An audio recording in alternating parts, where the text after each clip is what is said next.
हिमांशु मिश्रा मेरे सहयोगी इस वक्त तमाम जानकारी के साथ उन्हीं जंगलों से जुड़ रहे हैं जहां पर इस वक्त पुलिस आफ्ताब के साथ मौजूद है।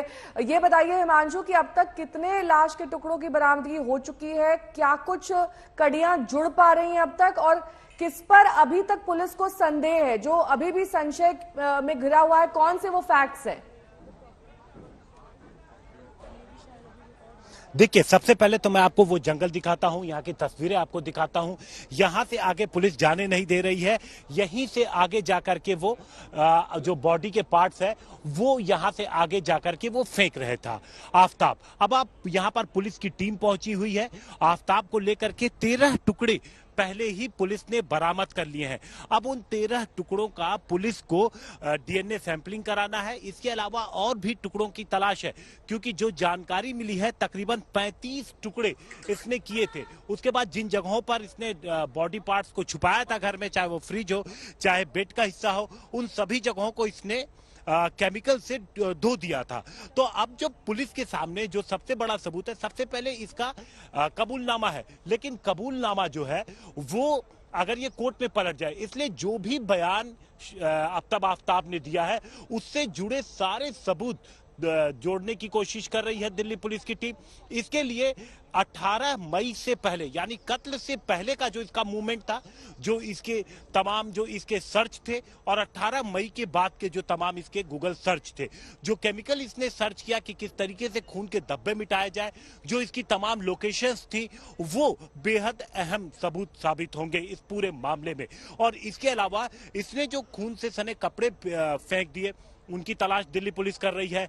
इन जंगलों में बॉडी पार्ट्स के अलावा जो दिल्ली पुलिस को तलाश है, एक बहुत महत्वपूर्ण सुराग, जो कि श्रद्धा का मोबाइल फोन है, जिसे कुछ दिन तक इसने खुद ही ऑपरेट किया। जो तमाम सोशल मीडिया अकाउंट है जो उसने ऑपरेट किया वो पता लग सके, इसलिए उस फोन की तलाश है दिल्ली पुलिस को। और जो जिससे इसने बॉडी पार्ट्स किए उस सारी, और उसके जो मर्डर वेपन हम जिसको कह सकते हैं, उस मर्डर वेपन की भी दिल्ली पुलिस को तलाश है। और दिल्ली पुलिस लगातार इन जंगलों में खाक छान रही है, आफ्ताब से पूछताछ कर रही है। आफ्ताब के जो करीबी दोस्त हैं उनका भी स्टेटमेंट दर्ज होगा, जो श्रद्धा के करीबी दोस्त हैं उनका भी स्टेटमेंट पुलिस दर्ज करेगी, और 18 से पहले और 18 के बाद के बिहेवियर में अंतर देखेगी।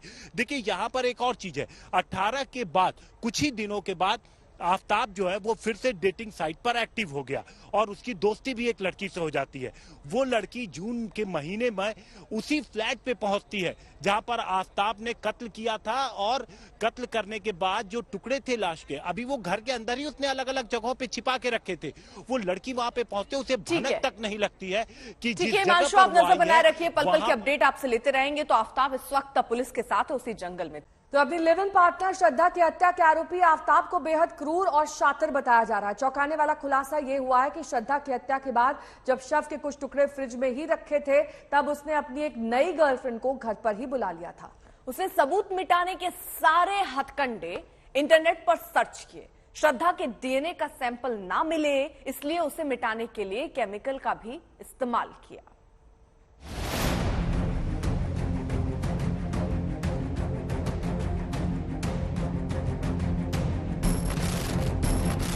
Yes, I killed her.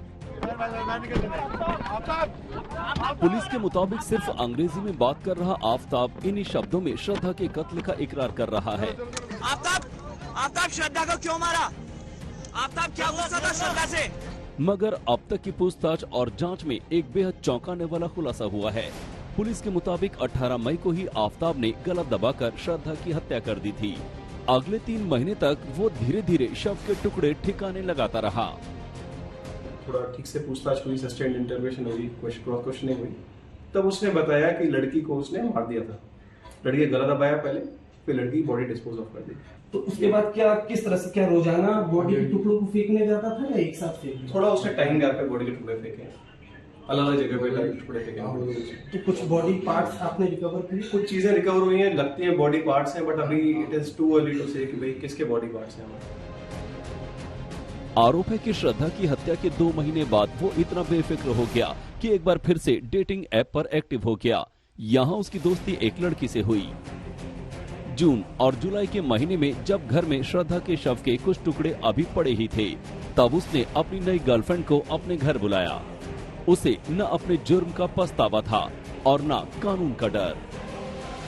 जो दोस्त हैं, चाहे वो आफताब के रहे हो, चाहे वो दोस्त श्रद्धा के रहे हो, जो करीबी दोस्त हैं, उनसे पुलिस संपर्क में आने की कोशिश कर रही है, उनसे पूछताछ करने की, उनका स्टेटमेंट रिकॉर्ड करने की कोशिश पुलिस की तरफ से की जा रही है। इसके अलावा दिल्ली पुलिस ने आफताब का सोशल मीडिया जो अकाउंट है उसको पूरी तरीके से स्कैन किया है और साथ ही साथ ये प्रक्रिया अभी भी जारी है।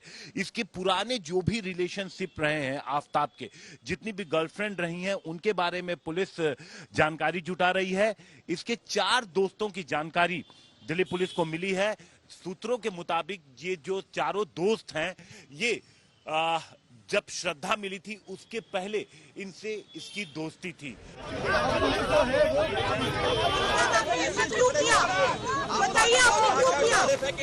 हत्या वाले दिन क्या हुआ, इस बारे में भी पुलिस के हवाले से रोंगटे खड़े करने वाली जानकारी मिली है।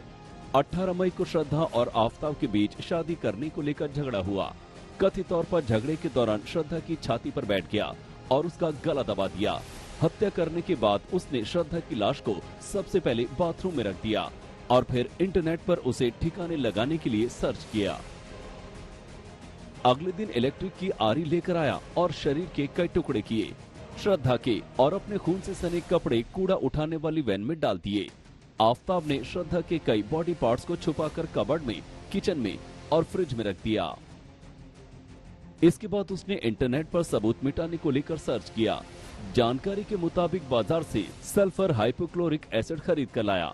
इससे उसने फर्श को धोया ताकि फॉरेंसिक जांच के दौरान डीएनए सैंपल न मिले। आफताब ने गला दबा करके सबसे पहले श्रद्धा की हत्या की। उसके बाद उसने बॉडी पार्ट्स को महरौली के और छतरपुर के इलाके में जो जंगल हैं, उन इलाकों में अलग अलग ले जा करके उसने बॉडी पार्ट्स को फेंक दिया। इसके बाद उसने जो तमाम जगह हैं घर के अंदर, केमिकल से पूरी सफाई कर दी।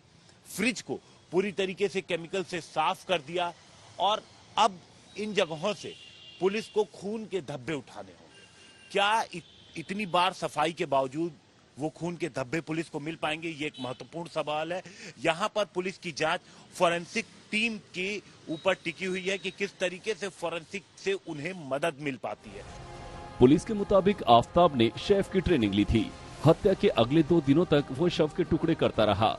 अगले 3 महीने तक उन्हें ठिकाने लगाने के साथ ही उसने श्रद्धा के सोशल मीडिया अकाउंट्स को भी अपडेट किया ताकि किसी को शक न हो।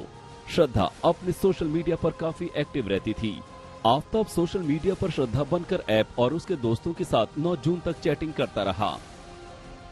श्रद्धा के दोस्त ने बताया था, तब हम लोग को फिर लगा कि इसने ही कुछ किया होगा, क्योंकि अगर मिसिंग हो गई है तो उसको इन्फॉर्म करना चाहिए था खुद को, हमें या उसके घर पे माता पिताजी को या फिर पुलिस को। ये इन्फॉर्म करना जरूरी था उसको, तब उसने सब बातें छुपाई। अब और उसके बाद 2-2.5 महीने बाद तो उसके श्रद्धा के दोस्त ने हमें बताया। क्या 6 महीने बाद दोस्तों ने बात उठाई कि कुछ तो बात है जो ये मिसिंग है और किसी के कांटेक्ट में नहीं आ रही है? यही तो उसके दोस्त ने ही बोला कि ये बात उसने बताना चाहिए था, तो वो क्यों नहीं बता पाए, ये मुझे बताना पड़ा। इन शातिराना तरीकों से ही उसने पुलिस को 6 महीने तक चकमा दिया। मगर उस दिन जब पुलिस ने उसके दरवाजे पर दस्तक दी और उसका सामना सबूतों से कराया तो उसकी सारी चालाकी हवा हो गई। अरविंद ओझा के साथ हिमांशु मिश्रा, दिल्ली आज तक।